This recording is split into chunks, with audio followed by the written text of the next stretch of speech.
part of the National Government Infrastructure Plan adopted last year, aims to address social and economic infrastructure needs across the country. And we take a look at the need for adequate infrastructure in South Africa and the impact on tourism businesses. Let's take a look.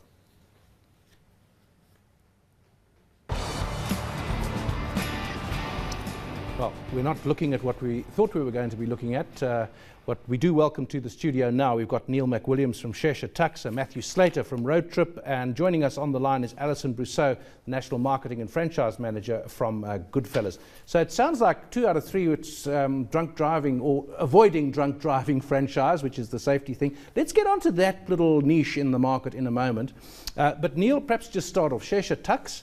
I imagine tiny vehicles that are meeting a need in the market here. So perhaps just set up how you identified this need. I mean, clearly there's a need for people to get people out of their cars, and the public transport infrastructure. We've got a very fancy car train, but it's not clear how much support there is for it. Absolutely. Well, thanks so much for having me. I think the tuk-tuk is used around the world as a transportation method, so it's nothing unique. But certainly in the South African environment, it's quite a unique product or transport offering. We really identified the niche market with a short haul service. Nothing was really servicing adequately the kind of a 5-kilometer radius within the Sandton CBD. And then obviously the tuk-tuk being such a unique vehicle offered quite a nice marketing angle for corporates or a brand awareness vehicle. Now it's a it's a glorified golf cart, isn't it? Does it take 1 or 2 people? How does it work? Yeah, so it's quite a small vehicle. It takes 2 passengers, a little bit more powerful than a golf cart, I'd say.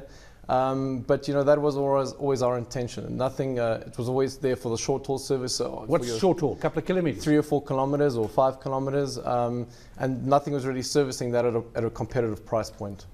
Okay, let's move on, Matthew, to Road Trip. Now, that's a specific thing where you gear yourself, as does Goodfellas, particularly to people. It's saying if you want to go out and have a drink, it doesn't take many to be over the limit, so we are there to help you.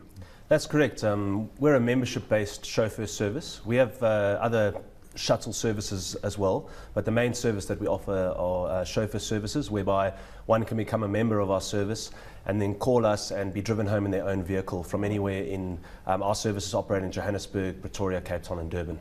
Right, and let's bring in Alison. Alison, Goodfellas is similar. Do you have the area where you're helping people home from parties so they don't have to worry about drinking and driving? But like Matthew, do you have other services as well? In other words, filling this need for transport offerings beyond people's own cars? Yeah, no, we absolutely do. Good morning, everybody. We offer a function service, which non-members can access our service that way. And then we also have a smart bus, which is a new introduction to our market. We've got to keep morphing to suit the South African market. And the smart bus is a 15-seater, which is a chartered bus service that will transport you and your friends and colleagues home from functions and weddings and that kind of thing. So yeah, we do have various ways of getting people home safely in South Africa. Okay, and Neil, I want to talk about the strategic problem, if you like. And one thinks of from the early 80s, there were no taxis. There were buses, there were trains and private vehicles and a few taxis. And that taxi industry mushroomed from virtually nothing to become more powerful than the Constitution itself. I mean, that's the situation that we're at the moment. Now, little players like you coming in, there are vested interests. Are you threatened? I mean, in the sense that you're intimidated by people saying, hey, get off our routes. Sure, I think we're not in direct competition with the commuter taxis as such. It's a completely different market. We operate more along the 25 to 35 Rand fare, so it's not really in our market. Where we did find a bit of resistance when we launched was from the metered taxi guys. So those traditional guys, they saw the car train take away their long haul service from the airport, and now they've kind of seen us as a threat in their short haul service. So there was a bit of resistance, but we've worked together with them. And the metro cops, so everybody's happy for the moment. Well, you mentioned the car train. Now, you see it every now and then when you're driving to Pretoria, and it's fantastic. And the buses look fantastic, although my impression is they're mostly empty out of peak hours. And my impression is as you get further from the railway line of the car train, the support for it diminishes. So yes, maybe you can catch a bus, but the bus only goes to certain areas. What do you do then? And I remember in London, Matthew, the principle there that they said London Transport tried to do was that everyone living in London must be within 500 metres of a bus stop or an underground stop, so that you didn't need a private car. Are we anywhere near that? I mean, are you going to see people like you just filling all sorts of gaps to fill?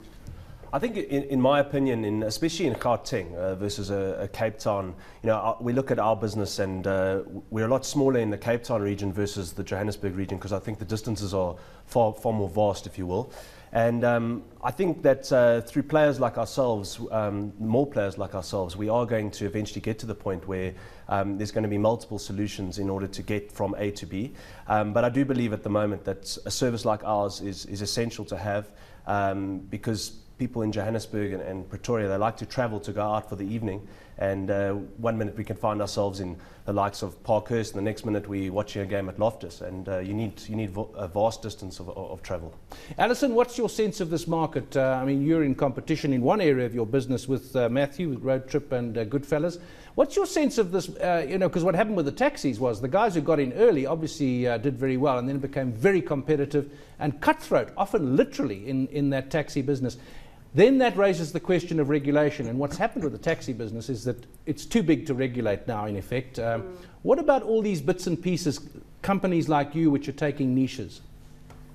I think that, obviously we welcome competitors into the market. I think it's really good for the industry to have competition.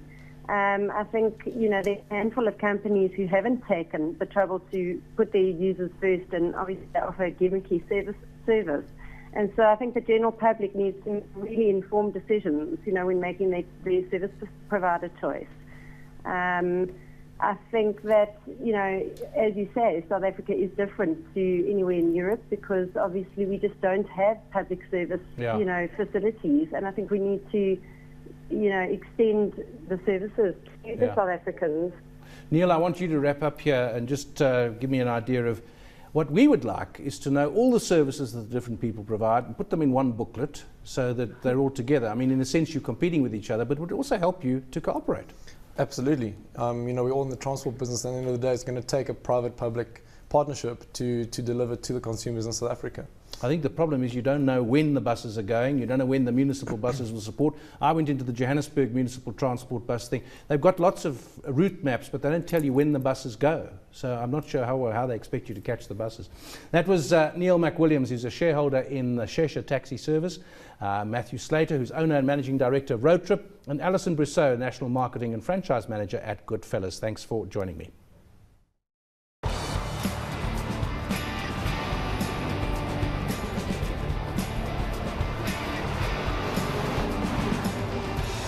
After this short break, we continue the markets discussion and we look at that poultry import tariffs increase. So more open exchange right after this.